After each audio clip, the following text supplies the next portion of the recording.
Hey guys, I'm going to read to you Monkey and Papa God from Hugh Lipton, illustrated by Naima Sharkey. Be careful what you ask for. Monkey eats spilled misery and finds it delicious. But will he like it when he asks Papa God for more?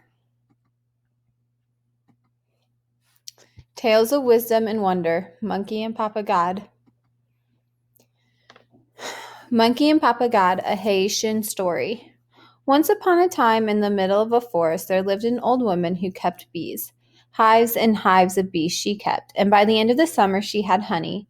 Ladles, jars, bowls, and berries full to the brim with sweet, sticky, golden honey. What was she going to do with it all? Well, most of it she kept. Some she gave away, and the rest she poured into a great pot. She lifted the pot up on her head and set off through the forest towards the marketplace to sell her honey. Through the forest and through the forest she went, the great pot, brimful with honey, balanced on her head. But as she was walking, a terrible thing happened. She caught her foot on the root of a tree. She tripped, she fell, and smashed. The pot was shattered, and the honey was oozing and trickling this way and that way. The woman began to cry. Misery, oh misery, Papa God, why'd you send me so much misery? And she made her way homewards, crying and wringing her hands.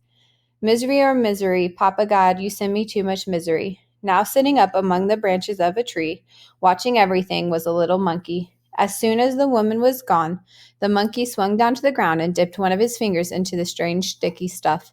He'd never seen anything like it before. He lifted his finger to his lips. This misery tastes good. I've never tried misery before. He scooped up a handful and swallowed it. Misery is sweet. Misery is sticky. He ate, gulping down the misery, spitting out the bits of stick and bark and licking the broken pieces of pot. Misery is delicious. And when every last golden drop of it was finished, he had only one thought in his mind.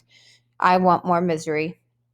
And then he remembered what the old woman had said. Papa God, why'd you send me so much misery? And he scratched his head. So that was where misery came from. Maybe, he thought to himself, maybe if I paid a visit to Papa God, he'd give me some more misery. The more he thought about it, the better the idea seemed to be. So he climbed and he climbed and he climbed until he came to Papa God's house.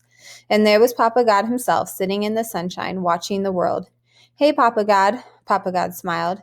Ah, little monkey, what do you want? Hey, Papa God, I want misery. Papa God looked puzzled. You want misery, little monkey? Misery is sweet, misery is sticky. I want as much misery as you can give me, Papa God. Papa God got to his feet. Well, it just so happens that I have got some special misery made for monkeys, if you're sure that's what you want. The monkey nodded his head.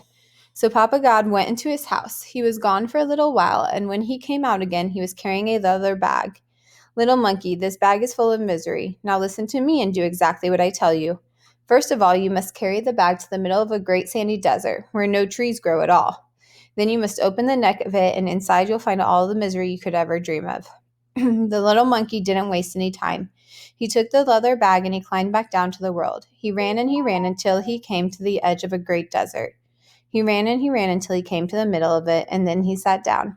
His belly was rumbling and his mouth was watering at the thought of all that misery. He sat down and licked his lips and pulled open the drawstrings of the neck bag, just as Papa God had told him. And out came real monkey misery. Dogs. 1, 2, 3, 4, 5, 6, 7 huge black, snarling, slavering dogs. Arg! The little monkey dropped the bag, turned on all fours, and ran. Arg! The little monkey dropped. Arg! The 7 black dogs were after him. Arg! They were getting closer. Arg! He could feel their breath at his back. And then, just when he thought his end had come, a tree appeared. A great tree appeared out of nowhere, a great tree in the middle of the desert where no trees grow at all. As fast as he could, the little monkey scrambled up among the branches, and the 7 dogs circled around and around the tree, growling and snarling and slavering. But dogs can't climb trees. And all the rest of the day, the little monkey sat high among the branches of the tree, shaking and quaking with fear. And when at last the sun set and the darkness came, the 7 dogs went slinking away across the desert with their tails between their legs.